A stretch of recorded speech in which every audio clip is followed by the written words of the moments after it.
नमस्कार, आप देख रहे हैं वीके न्यूज। मैं हूं दिवाकर विक्रम सिंह। राजनीति के इस विशेष प्रस्तुति में आज हम देश की बदलती राजनीति पर चर्चा करेंगे, जिसको सुनकर आप थोड़ा हैरान भी होंगे, थोड़ा हंसेंगे और थोड़ा उस दल की या उस संगठन की मजबूरी पर भी विमर्श करेंगे, जिस मजबूरी से ये संगठन अलग हो ही नहीं पा रहा। जी हाँ, हम बात कर रहे हैं इंडिया गठबंधन के घटक दलों की मजबूरी ये कि उनको किसी भी तरीके से प्रधानमंत्री नरेंद्र मोदी के नेतृत्व में आगे बढ़ने वाली एनडीए की धार को रोकना है, भाजपा को हराना है। लेकिन आपस में ये इतने गुत्थम गुत्था स्थिति में है, जिसकी बानगी अगर पेश की जाए तो घंटों लग जाए।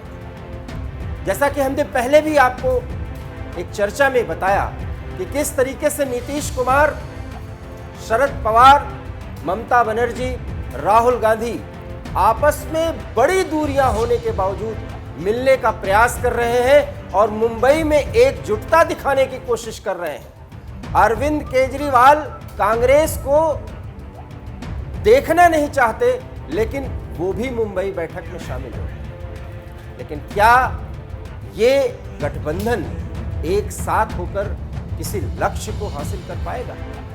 ऐसा फिलहाल हमें तो नहीं लगता। एक और उदाहरण के माध्यम से जो खबर हम आपको बताने जा रहे हैं, अब आप समझ सकते हैं कि इस गठबंधन के कील कांटे कितने कमजोर हैं, जो कि छूते ही भरभरा कर ध्वस्त हो सकते हैं और पूरी की पूरी नैया गहरे पानी में डूब सकती है। जी हाँ, अरविंद केजरीवाल की अभी नाराजगी सिर्फ कांग्रेस से है, लेकिन एक और बड़ी नाराजगी उन्होंने मोल ले ली है।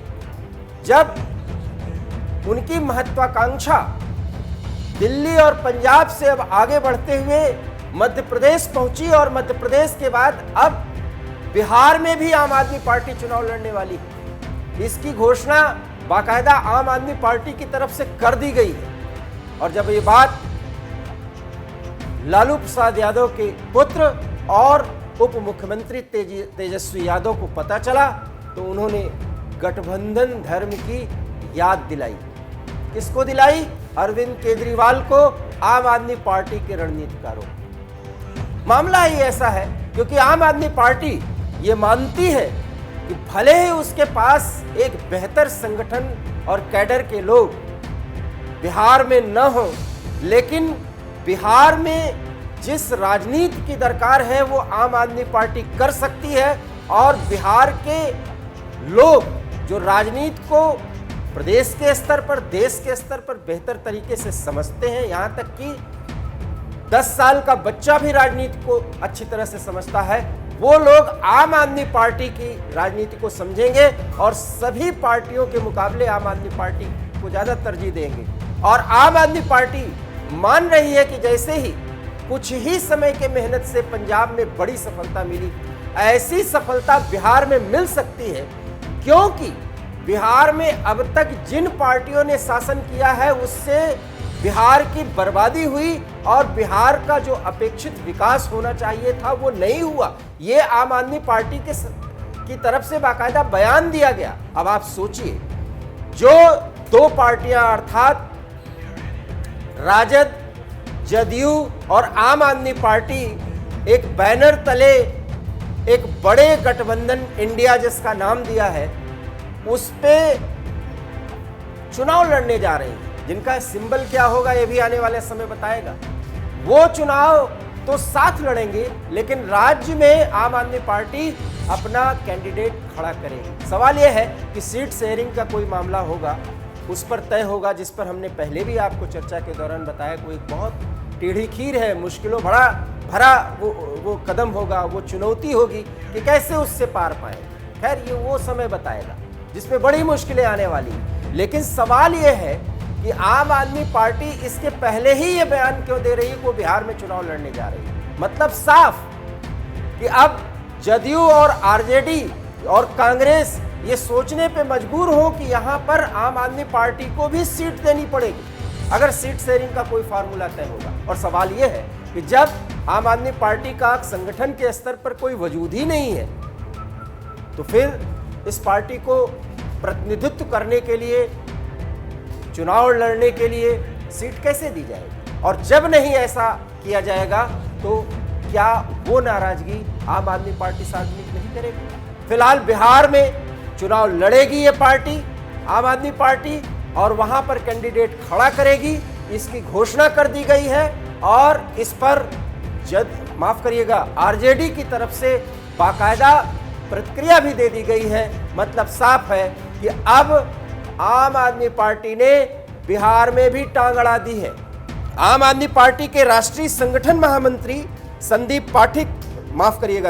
पाठक ने बाकायदा ऐलान किया है कि बिहार के लोग जो राजनीति को बेहतर तरीके से समझते हैं, अब वहां पर आम आदमी पार्टी के कैंडिडेट खड़े किए जाएंगे और वो चुनाव लड़ेंगे।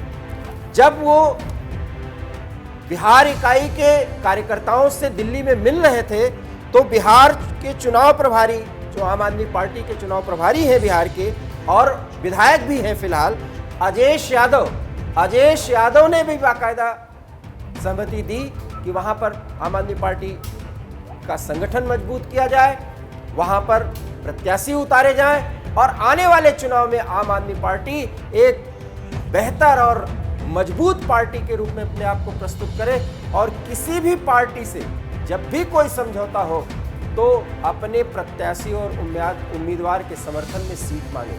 मतलब साफ कि अब जो लड़ाई दिल्ली में, पंजाब में कांग्रेस के साथ थी, आने वाले समय में जदयू, आरजेडी और कांग्रेस के साथ आम आदमी पार्टी की लड़ाई होगी। और ये लड़ाई अभी तो बिहार तक पहुंचेगी, ये लड़ाई अभी तक बिहार पहुंची है, आगे किस किस राज्य में जाएगी और कहां कितने विरोधी खड़े होंगे और विरोधों के बावजूद वो इंडिया गठबंधन के तहत जब एक बैनर तैयार होगा, इतने विरोधों के बावजूद वो मोदी विरोध के लिए खड़े होंगे। ये जो विडंबना है राजनीति की, वो आपके सामने दिन ब दिन आ रही है और इसका हश्र और अंजाम क्या होगा ये आप समझ सकते हैं।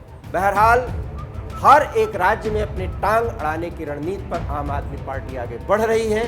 बिहार में भी वो चुनाव लड़ेगी, संगठन को मजबूत करेगी। पार्टी के कार्यकर्ताओं और संगठन के लोगों को बाकायदा निर्देश दे दिया गया है दिल्ली से कि ऐसा किया जाए। जदयू और आरजेडी की सम्मिलित या अलग अलग प्रतिक्रिया तो अभी शुरुआती दौर की आई है, आगे किस तरह की प्रतिक्रिया होगी और अरविंद केजरीवाल के बढ़ते महत्वाकांक्षा को किस तरह से कंट्रोल करने की कोशिश की जाएगी और क्या उसमें सफलता मिलेगी और कौन करेगा कंट्रोल, ये एक बड़ा सवाल है। इसका उत्तर आप भी दीजिए। समय समय पर हम इस तरह की खबर और इसका विश्लेषण प्रस्तुत करने की कोशिश करेंगे और जानेंगे और समझेंगे, साथ ही परखने की कोशिश करेंगे कि आखिर में ये इंडिया गठबंधन क्या सचमुच में प्रधानमंत्री नरेंद्र मोदी के विजय रथ को रोक पाने में सफल होगा भी या नहीं। फिलहाल इस विशेष प्रस्तुति से मुझे दीजिए इजाजत। नमस्कार। वीके न्यूज, राष्ट्र के नाम।